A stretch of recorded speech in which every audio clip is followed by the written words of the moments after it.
I don't think that there's any real problems in the real world where only one discipline is responsible for solving them, especially something like environmental problems or something like that. Of course, you need to know the science, but you also need to know politics, you need to know history, you need to know, cultural issues that contribute to it. And in real life, we're not working in isolation, and you don't just go do math at your job necessarily, but you might be working on a project, building something, and you'll need math skills for that, you'll need science skills, and you'll need written and perhaps oral presentation skills. How do you do that? How do you take an issue and explore it from all these different disciplines? I teach English. I don't teach science. So I can't do it. Or I teach science. I don't teach English. So I can't focus on reading and writing skills. I have to focus on the science skill. In order to make sure that there was a place at ECHS for teachers to practice the idea of relevance and interdisciplinary and using the environment, we came up with this idea of what we call intercession. The theory of intercession is interdisciplinary learning. So we believe that students learn more when they're able to make connections in their learning and apply their learning across disciplines and outside of the classroom. Intercession is in between first and second semester. It's what we do in January.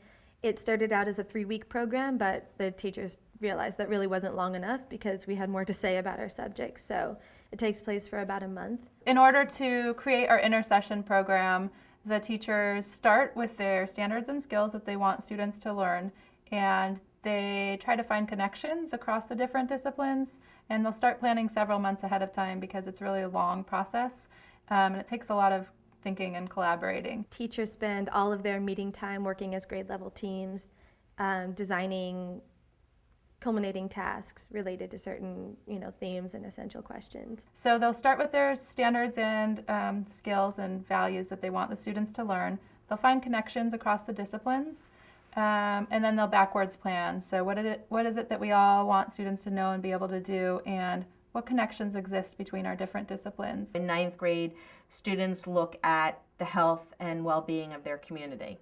In 10th grade, they look at what is progress. In 11th grade, they look at the American dream. In 12th grade, they're looking at whether they're powerful and how they can make a difference in the world. Essential questions are supposed to be thought-provoking. They're not something that can be answered with a yes or no answer. They're the type of questions that students want to keep learning and thinking about for a long time, and teachers as well. We don't want teachers to be bored either. If they're not thinking and exploring their essential questions with the kids, then there's something missing there. Kids become very engaged in those questions. There's no right answer, which is what's so great about them. There's a performance that goes along with solving that problem, and that performance is what we call a performance task. Some of the performance tasks that occurred during intercession are debates. And so the students do live debates in front of an audience. One of the ones that I've seen and enjoyed watching is the debate about whether plastic and plastic bottles was progress. And it's interesting to hear how plastic bottles can be progress, because there's many people at Environmental Charter High School that do not believe plastic bottles were progress. But plastic solves socioeconomic problems in certain parts of the world. So to watch the kids debate on that issue is interesting. Our theme was the American Dream, and specifically we were looking at the past, present, and future of the American Dream in Los Angeles. From English, they did A Raisin in the Sun, and they pulled the themes out of there of the different members of the Younger family. In history, they talked about the factors that brought people to Los Angeles and the development, all the way from the Indians and their paths to the railroads to the Great Migration. In our college prep class, they focused on some of the issues, especially the discontent and the riots of what led to that, and how spoiled dreams led to the unrest that led to the riots. And in math and science, we put together presentations using technology and graphs, actually analyzing data. We had the kids look at variables associated with achieving the American dream. And the variables that associated with achieving the American dream have traditionally been stuff like wealth, education, job satisfaction, family, friends and family, having a home ownership, things like that. And then I said, well, why do people really want that? What's the ultimate goal that people are looking for in getting these things? What are they really looking for? And that's going to be your dependent variable. And they came up with things like happiness, fulfillment, peace, security, success, things like that.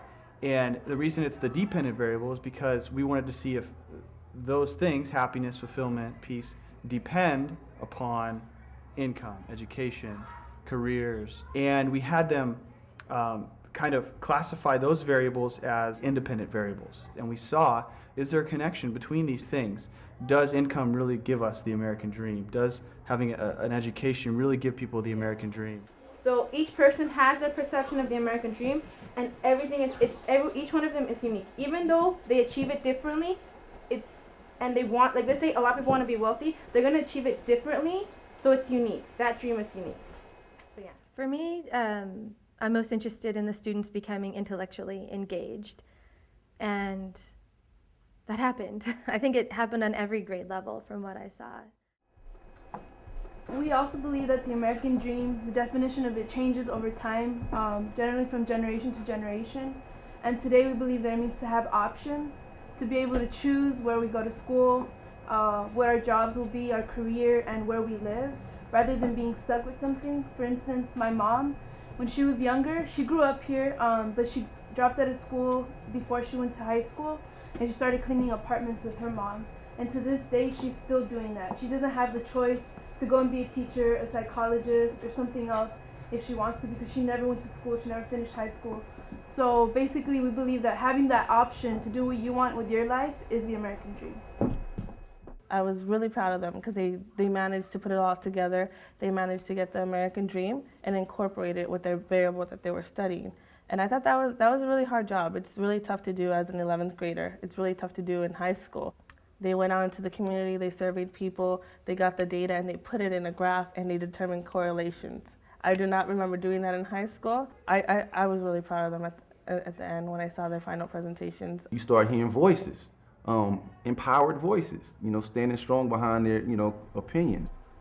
I'm trying to point out that in LA, there exists a lack of parenting. There's parents and children are spending way too little time because of the economic trend. Our children are left after school, or their parents put too much stress on the after-school program to parent their kid, and oftentimes their children are spending little time with their parents and spending more time looking at TV screen, computer screen, or listening to music, and they're isolating themselves from their parents due to the result of the economic trend that our parents are put under. Water is and will always be nature's most exploited resource by mankind. Water is the most basic of all resources. Civilizations grew or withered depending on its availability, said Dr. Nathan Snyder. If we don't take care of it, this city will soon collapse as those others that have failed to take care of the resources. Children of a culture born in a water-rich environment, we have never really learned how important water is to us. We understand it, but we do not respect it. According to the Australian Government and Water Control, after imposing restrictions, they have seen a 10% increase in water usage. Think what will happen when we restrict water. Do you want to be a part of that? Obesity is a problem because it can cause diseases such as cardiovascular disease, type 2 diabetes, and it can even lead to death. 1 in 5 adults in Los Angeles County are obese. 26% of poor youth are overweight or obese. These presentations today showed that these kids really align themselves with their cause. Some of them really want to actually go beyond intersection in dealing with the particular organizations and the causes. And that was just great to see, because that was confirmation to me that, hey, this intersection thing really works.